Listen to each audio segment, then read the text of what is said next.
ലൈഫിൽ പല സ്വപ്നങ്ങളും ലക്ഷ്യങ്ങളും പ്ലാൻസുമുള്ള വ്യക്തിയാണോ നിങ്ങൾ? ഇതെല്ലാം ഉണ്ടായിട്ടും ജീവിതത്തിൽ അച്ചീവ്മെന്റ് എന്ന സ്റ്റേജിലേക്ക് എത്താൻ പറ്റുന്നില്ലേ?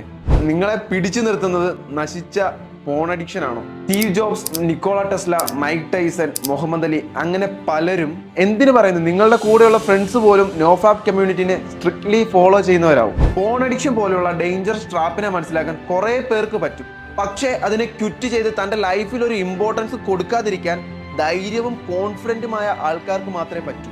ഒരു പ്രാവശ്യം ചെയ്തു, ഫെയിലായി. നെക്സ്റ്റ് ടൈം വീണ്ടും ചെയ്തു, ഫെയിലായി. വീണ്ടും വീണ്ടും ക്വിറ്റ് ചെയ്യുക. എത്ര പ്രാവശ്യം വേണമെങ്കിലും ഫെയിൽ ആവട്ടെ, ഞാൻ ഇതെന്റെ പേഴ്സണാലിറ്റിയുടെ ഭാഗമാവാൻ സമ്മതിക്കില്ല എന്നുള്ളൊരു പവർഫുൾ തോട്ട് ക്രിയേറ്റ് ചെയ്ത് നോക്കും. ഇതിൽ ജയിക്കുന്ന ആ ഒരു സിറ്റുവേഷൻ വരുമ്പോൾ ഉണ്ടല്ലോ, എന്ത് പോൺ, എന്ത് മാസ്റ്റർബേഷൻ, ഇത്രയും കാലം ഞാനൊരു പൊട്ടനായിരുന്നല്ലോ എന്ന് തോന്നിപ്പോകും.